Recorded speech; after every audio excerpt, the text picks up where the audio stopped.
বিশ্বনবী সাল্লাল্লাহু আলাইহি ওয়াসাল্লাম বলেন, যে ব্যক্তি শোয়ার পর আল্লাহর নাম নেয় না, তার জন্য আল্লাহর পক্ষ থেকে লাঞ্ছনা নেমে আসবে।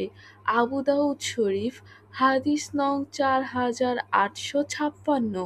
মুসলিমদের প্রতিটা কাজই আল্লাহর ইবাদত, তবে তা হতে হবে ইসলামের নির্দেশিত পদ্ধতি এবং রাসূল সাল্লাল্লাহু আলাইহি ওয়াসাল্লামের সুন্নত মোতাবেক। তবে ঘুমও এর ব্যতিক্রম নয়। যদি কোনো ব্যক্তি ইসলামের নির্দেশিত পদ্ধতিতে ঘুমায়, তাহলে সেই ব্যক্তির ঘুমও আল্লাহর ইবাদতে পরিণত হয়। হাদিস শরীফে ঘুমানোর আগে কয়েকটি দোয়া পড়ার জন্য বলা হয়েছে, কিন্তু সব দোয়া পড়তে না পারলেও ছোট কিছু দোয়া অবশ্যই পড়া যায়। আল্লাহুম্মা বিসমিকা আমুতু ওয়া আহইয়া, অর্থ, হে আল্লাহ, আমি তোমার নামে ঘুমিয়ে যাচ্ছি এবং তোমার দয়াতেই আবার পুনরায় জেগে উঠব।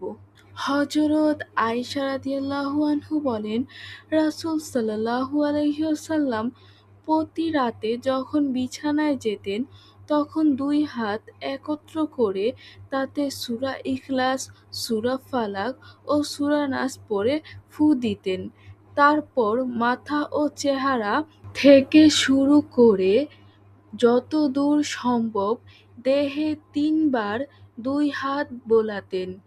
সহিহ বুখারী, হাদিস নং ৫০১৭। প্রিয় নবী সাল্লাল্লাহু আলাইহি ওয়াসাল্লাম বলেন, তুমি যখন শয্যা গ্রহণ করবে, তখন আয়াতুল কুরসি পড়বে।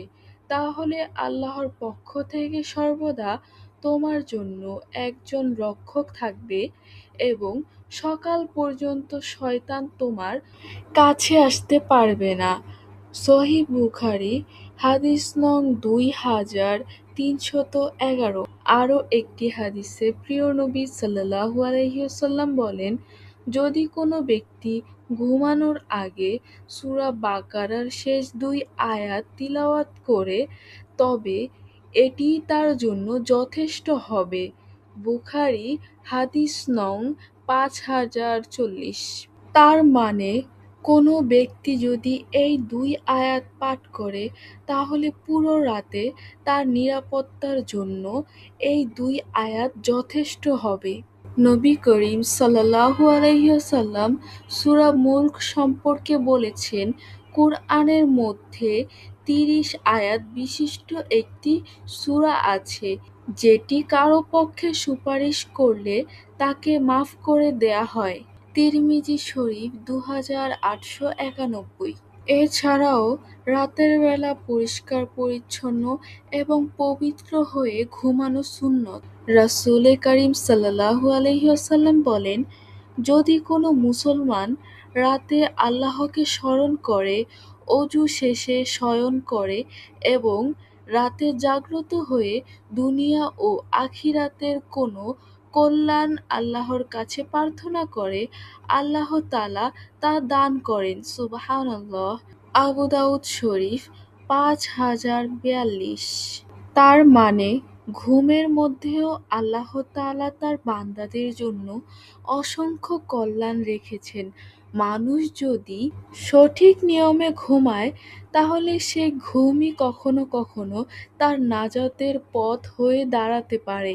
আল্লাহ তাআলা তার বান্দাদের এতটাই ভালোবাসেন যে চলাফেরা, খাবার খাওয়া থেকে শুরু করে প্রতিটা কাজের মধ্যেই বরকত, রহমত এবং অনেক নেকি দিয়ে রেখেছেন। যদি কোনো মুসলমান সুন্নত তরিকায় নিজের জীবন গড়ে, তাহলে সেই হবে সফল। সম্মানিত ভিউয়ার্স, ভিডিও থেকে যদি আপনার একটুখানিও উপকার হয়, তাহলে আপনাদের কাছে অনুরোধ রইল, র্যান্ডম প্লেস চ্যানেলটিকে সাবস্ক্রাইব করে পাশেই থাকুন। প্রতিদিন কুরআন, হাদিস এবং রাসূল করিম সাল্লাল্লাহু আলাইহি ওয়াসাল্লামের সুন্নাহ নিয়ে নতুন নতুন ভিডিও আসবে। সুস্থ থাকুন, ভালো থাকুন। আল্লাহ হাফেজ।